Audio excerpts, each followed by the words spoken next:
참 사랑 가진 자는 늘 기쁨 누리고 또 이웃의 기쁨을 늘 나눠주노라. 주님을 사랑이시오니 주님을 함께하소서. 참 사랑 가진 자는 늘 기쁨 누리고 또 이웃에게 기쁨을 늘 나눠주노라. 죄악과 슬픔 많은 이 땅에 살면서 늘 사랑하는 마음으로 늘 영원 구하세. 주님은 사랑이시오니 주님을 함께하소서. 참 사랑 가진 자는 늘 기쁨 누리고 또 이웃에게 기쁨을 늘 나눠주도다.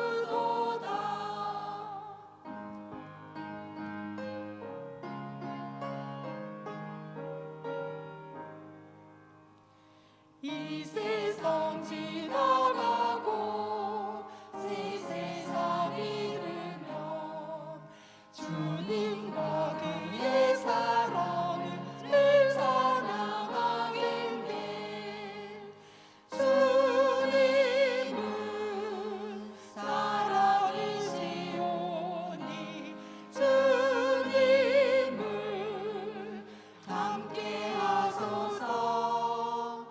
참 사랑 가진 자는 늘 기쁨 누리고 또 이웃에게 기쁨을 늘 나눠주도다.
다음은 도로가의 총무이신 양성규 집사님 나오셔서 2023년도 사업 보고가 있겠습니다.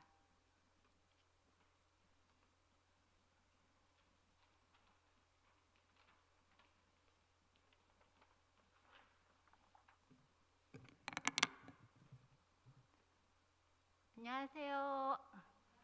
네, 오늘 날씨가 많이 추운데 이렇게 교회에 오신 여러분들 모두를 환영합니다.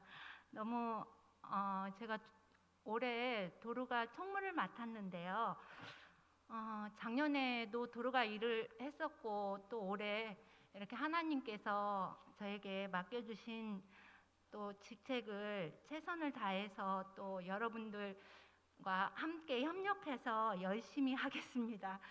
그리고 올해 이제 도로가에 2월금이 예산을 지금 이제 짰는데요. 도로가 22년 2월금이 300만 원이고요.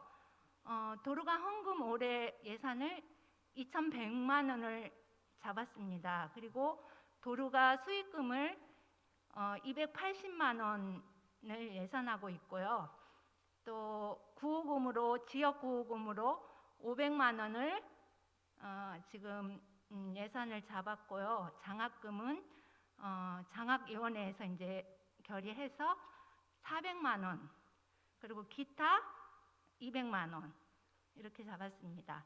그리고 교회 행사로요, 효도관광을 250만 원, 그리고 또 교회 이제 행사 또 다른 이제 있을 때 또 400만 원을 잡았습니다.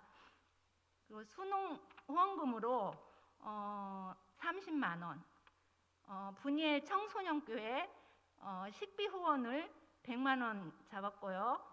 지역사회 이제 동사무소와 함께 하는 그 반찬 나눔이 있습니다. 김이라든가 이런 이제 반찬 나눔 하는데 130만 원, 쌀 또 어려운 사람들을 도와주기 위해서 120만 원, 또 교회 김장 100만 원, 연탄 또 봉사하는 거기에 100만 원을 잡아서 총 450만 원을 잡았습니다.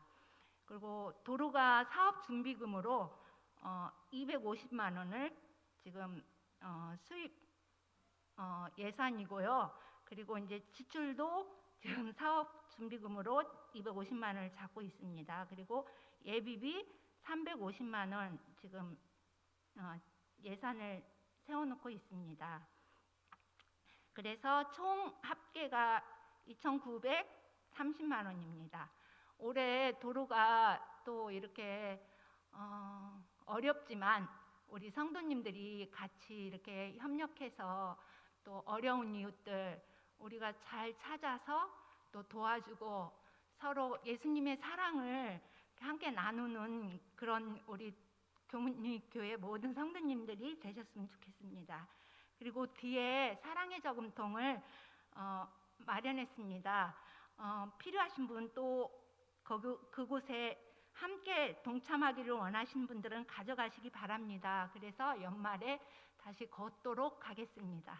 감사합니다.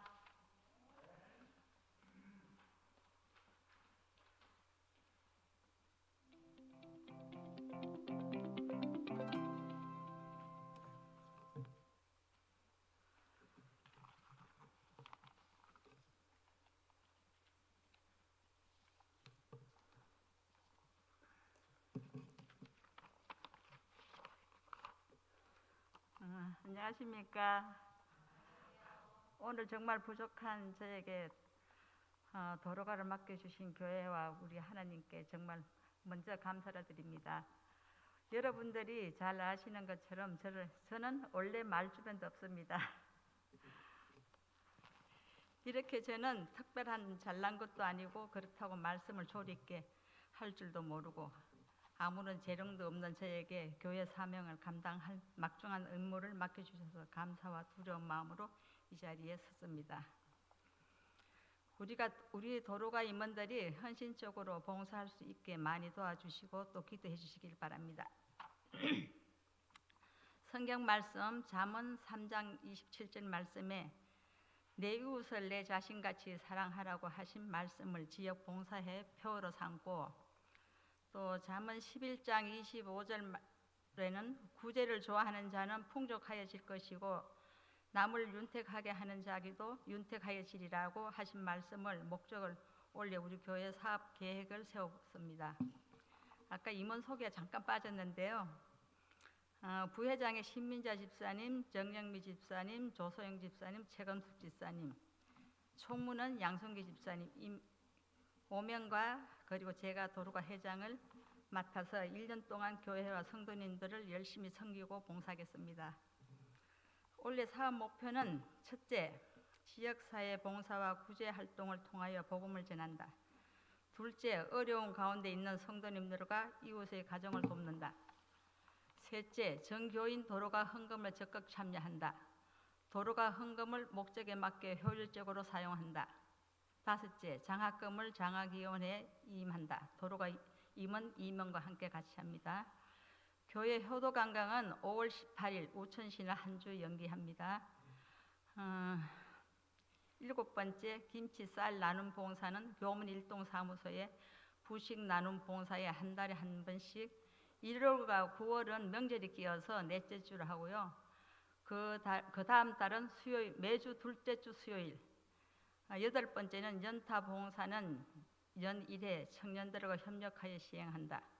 김장은 여집사와 협력하여 11월 중으로 한다.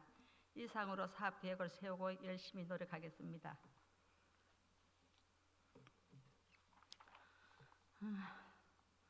성경 말씀 야고보서 1장 27절 말씀에 하나님 아버지 앞에 정결하고 더러움이 없는 경건은 곧 고아와 과부를 그 한난 중에 돌아보고 또 자기를 지켜 세속에 물들지 아니하는 이것이니라. 무슨 뜻입니까?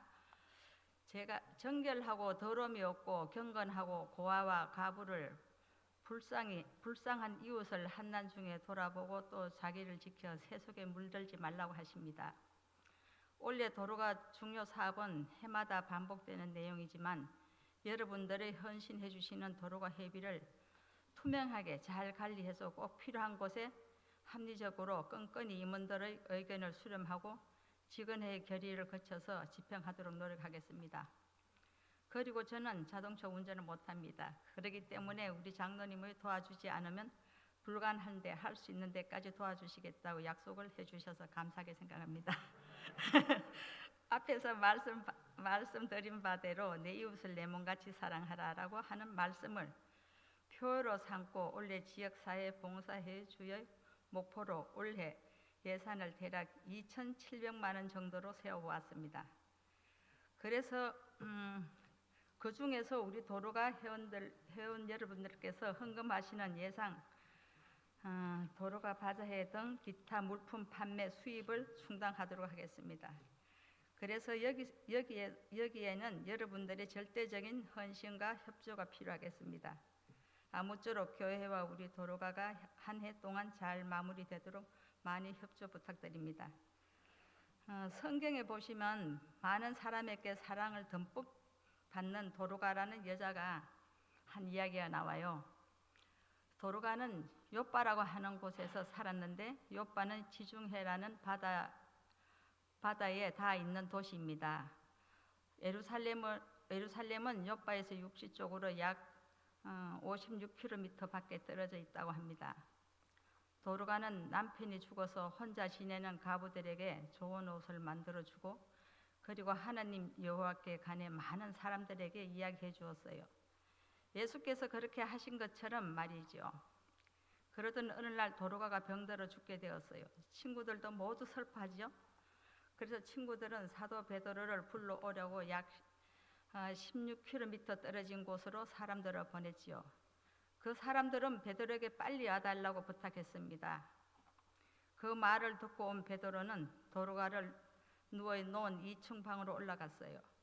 여자들은 모두 도로가가 만들어준 옷들을 베드로에게 보여주었어요.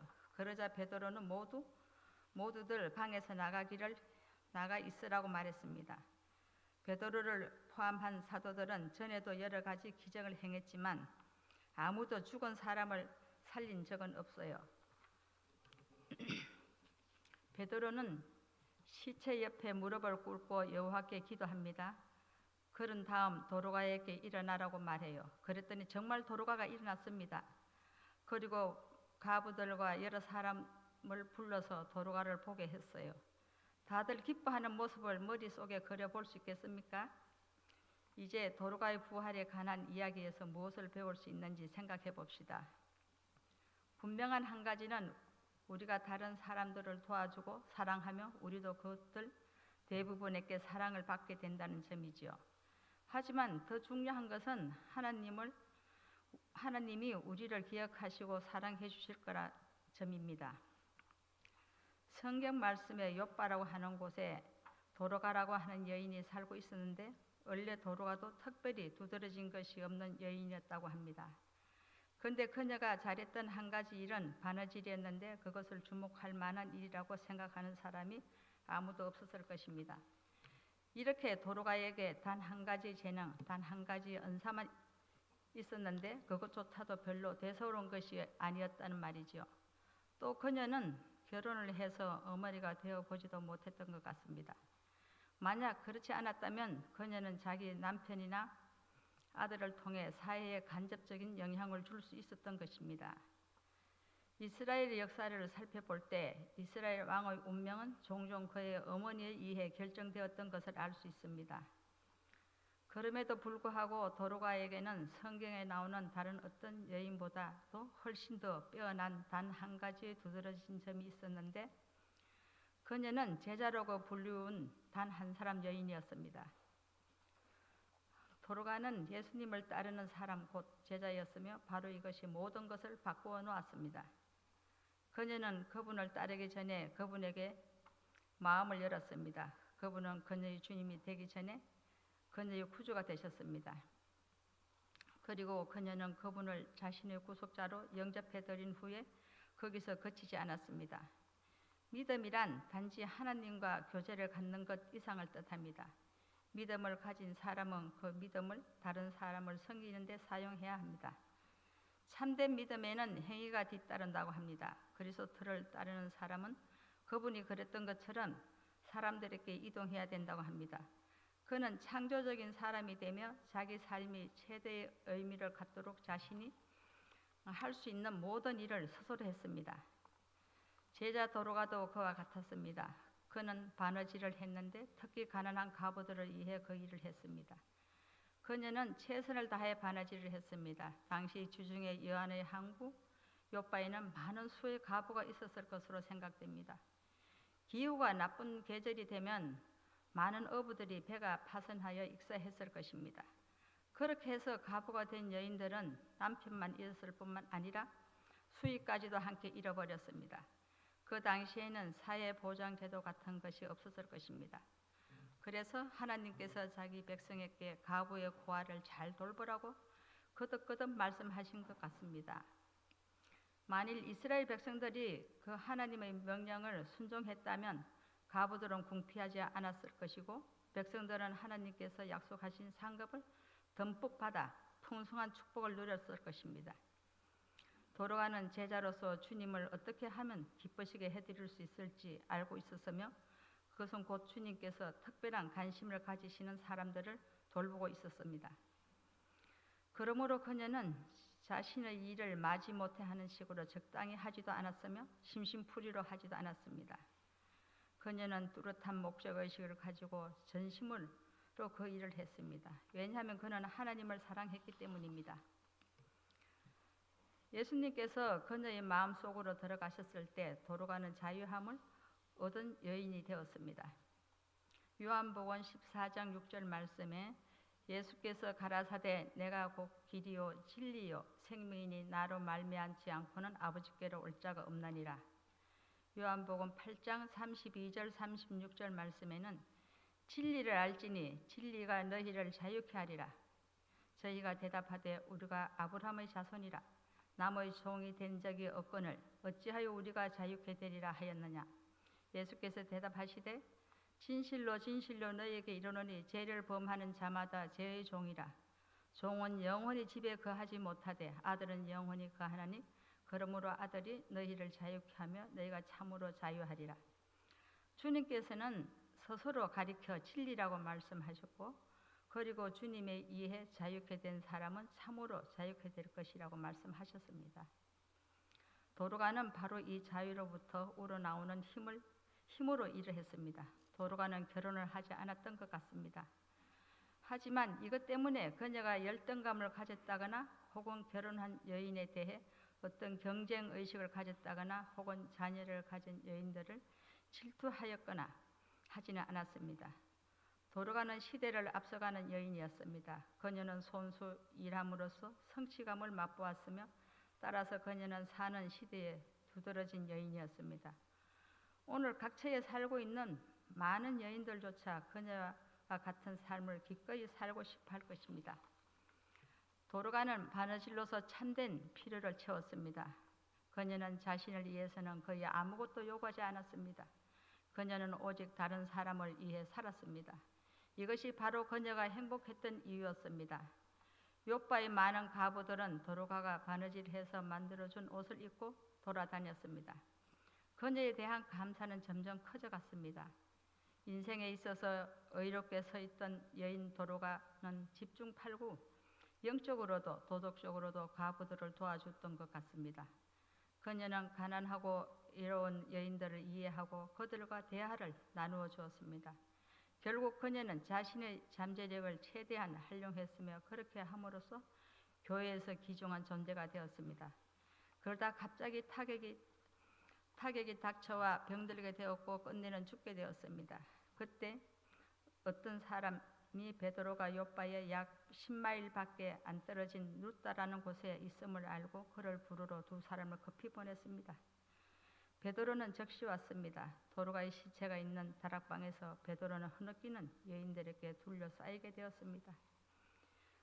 그 여인들은 베드로에게 자기들이 얼마나 도로가를 사랑하였는지 그녀가 없어서 얼마나 슬퍼했는지 말하며 도로가가 자기들을 위해 만들어준 옷들을 다 내어 보냈습니다. 살아남은 가부들은 도로가의 죽음으로 인해 정신적으로 대단히 고통을 받고 있었음이 분명합니다. 그들에 대한 도로가의 사랑이 다시 그들로 하여금 도로가를 몹시 사랑하도록 만들었던 것입니다. 베드로는 주님께서 그와 비슷한 환경에서 하셨던 일을 자기도 시행했습니다.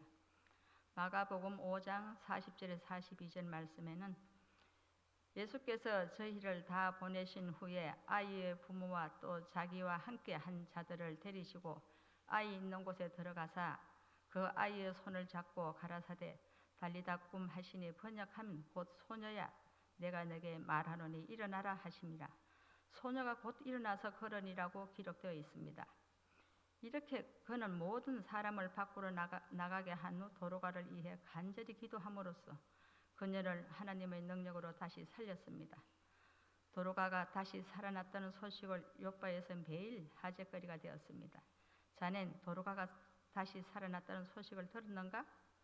그러자 뭔가 주목할 만한 일이 일어나기 시작했습니다. 사람들은 하나님께서 그 기적을 일으키셨다고 깨달음으로 도로가나 베드로보다 하나님 자신을 높였습니다. 사람들은 도로가의 사건을 통해 자신의 삶이 공허하다는 것을 깨닫게 되고 주 예수님을 믿고 싶어 했습니다. 그들은 인생에 있어서 참된 가치를 지닌 것들을 이해하기 시작했습니다. 그들은 도로가처럼 그분께 속하기를 원했습니다. 그들은 그리스도인 새로운 삶의 전망을 가진 새 사람이 되기를 갈망했습니다. 여호와께서 오래전에 모세에게 이렇게 물으셨죠. 내 손에 있는 것이 무엇이냐? 막대기입니다. 가서 그 막대기를 갖고 일하라. 그리하면 너는 종이 될 것이라. 만일 하나님께서 도로가에게 오늘 같은 질문을 하셨다면 그녀는 이렇게 대답했을 것입니다. 주여, 바늘과 실입니다. 그러면 하나님께서 그것이 바로 자기 섬길 수 있는 도구라고 말씀하셨을 것입니다. 도로가의 삶과 죽음 그리고 다시 살아난 사실은 복음의 확장에 크게 기여했습니다. 도로가는 간접적으로 위대한 전도자가 된 셈입니다. 오늘날 전 세계에는 도로가 협회라는 단체가 있으며 그 중에서도 미국에 있는 국제 도로가 협회가 가장 큽니다. 수백만의 가난한 사람들이 도로가 협회를 통해 양식과 의복을 공급받고 있습니다. 우리나라도 대표적인 아드라 코리아에서 각종 재난이나 노숙자들에게 때때로 식사, 봉사와 의복 등을 전달하면서 구제 활동을 많이 하고 있다고 합니다. 이 여인 도로가의 생애에 의해 영향을 받았던 수많은 여성들의 수를 누가 셀 수는 있을까요? 그녀의 빛나는 본은 결코 소멸되지 않을 것입니다. 사랑하는 교문리 교회 성도님들, 우리 모두가 도로가입니다. 도로가의 사명을 본받아서 재림 심판날에 하나님 오른편에 서시게 되는 저와 여러분이 되시기를 바랍니다. 이성으로 말씀 마치겠습니다. 감사합니다.